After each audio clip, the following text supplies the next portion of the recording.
Hello there. Excuse me. I'm going to be talking about Blue and Green, composition by Bill Evans, which first appeared on Miles Davis's 1959 very famous Kind of Blue album. And I'm going to be talking about it because, well, it's one of my favorite pieces to play. It's a great piece. Amazing harmonic combinations. But I want to talk about it because this is something that, as here's the real book. Here's the real book transcription of this piece.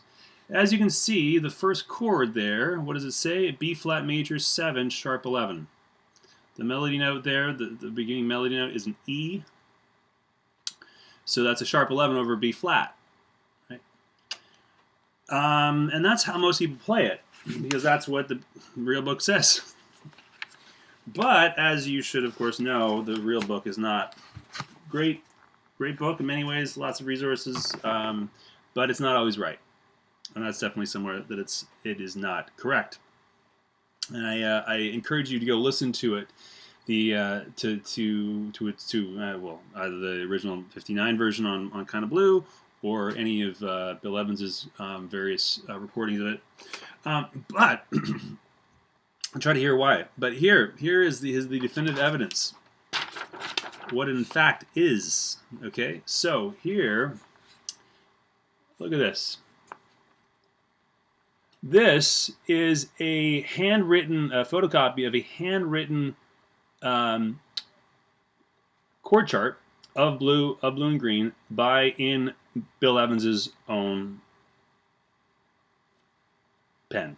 It was written out for a friend of mine, a guy named Ned Legion, who now lives in California, but grew up on the East Coast and saw Evans many times. Legion is himself a keyboard player, and saw Evans many times in the mid-'60s in and around New York. Legion grew up on Long Island, so he got to see lots of Evans, Davis, Coltrane, all those guys. He saw a lot of them. And this was written out for Ned Legion. Yeah, so there's Ned's signature there, and Ned gave me a copy of this. And as you can quite clearly see, that first chord, what is it? Well, it's written as a G minor 7, but the E in the melody note is the 13th. It's really a G minor 13th chord, that first chord there. So let's just hear that difference. So, if you play as a B flat 7 sharp 9, it'd be something like this. Well,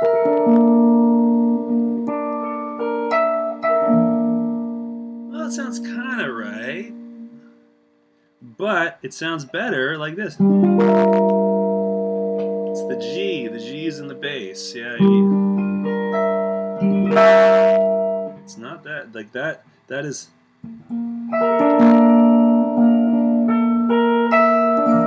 It's really the G minor. And then down to the E, and then the A7, sharp 9.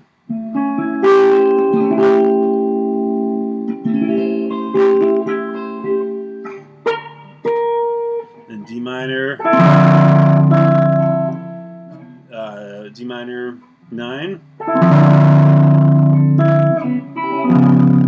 D flat 7, then C minor 11,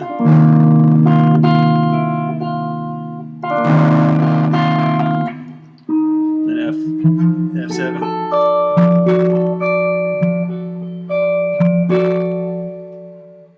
again sharp 9, then we get a B flat 7, sharp 11.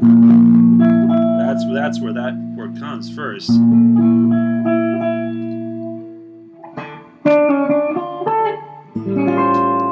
A altered there with the sharp 9 on top, C, and then D minor 11, the D minor with the G on the top there, D.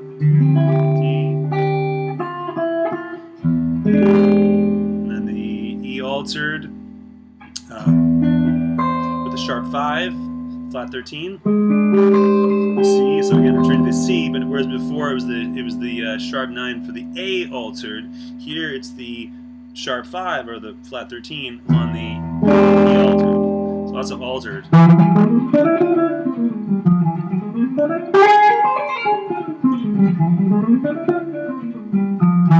Which then goes to the A minor 9.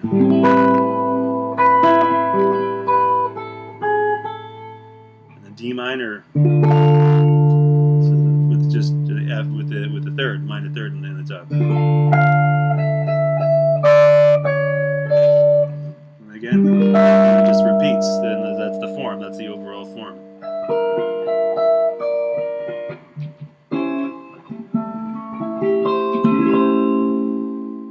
We go like this.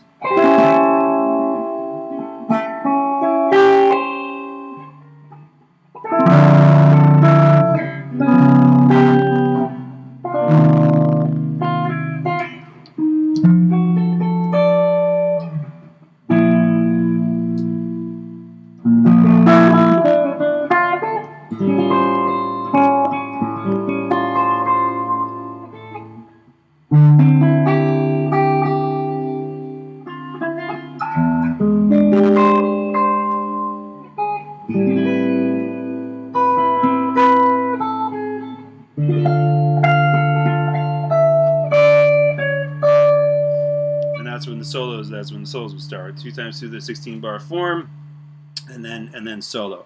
And it's a great piece of solo, because you have that. So that first, so G minor 13. So really that's the 4, right? So it's going to G minor 13 to A altered. So really that's a and then it goes to D minor. So it's just a 4 5 1 in D minor. So it's starting on the 4, going to the 5, and then going to the 1, D minor. But then you get down to D flat 7. So it's like, oh, okay, what's going on now? So now we have a descending tritone substitution, because that D flat 7 is the tritone substitution for G7 to C minor. So now we're going to get a modulation. Oh, now we're in C minor. But then to F7, which of course is the 5 of B flat. But the B flat is Lydian, right? That sharp 11. It's not major. It's Lydian. So we have that again. The E, the same E that we started with. So it's sort of so now we have, but now down an octave. So we've gone from seemingly in D minor, now we're in seemingly B flat, but now we have the E, which is of course isn't in do re mi fa sol la ti do, right? Da da da da. We have the E rather than the E flat. E. Classic Lydian sound.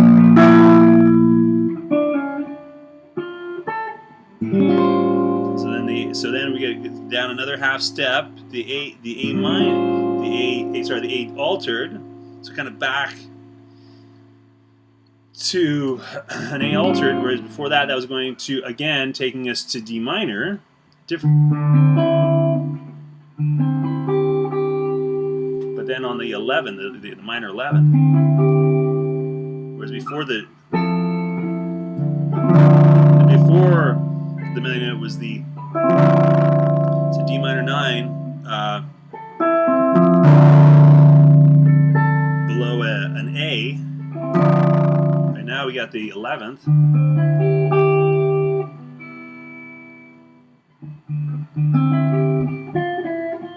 And then an A to an E altered. And then, so just basically, so we have a D. So now we're kind of like in, again, a sort of 4-5-1 in A minor. Because we have that D being the 4 of A minor, the E being the 5, obviously. And then it takes that to, which takes us to A minor. So now we're in A minor. the 4. So now we've gone 4 5 1 4 in A minor, and then we've gone back to the 4 seemingly, but now then the form that's the beginning of the form. So now we're back to G minor. So now we're saying now it's suggesting we're going back to D minor, which of course is what happens. No, that's the form of blue and green. Now it's kind of famously difficult to end this because you don't really want to end there, and the way of course it's ended is just actually not at the end of the form, but instead going back to that. So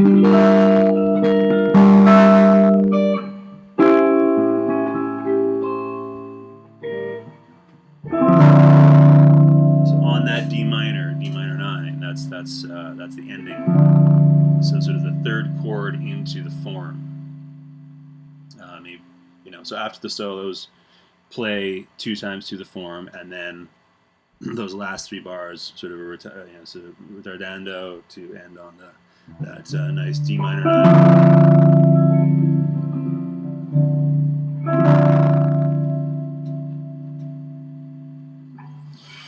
So, yeah. So again, I'll just sort of show you this. This is again the in Bill Evans's own handwriting.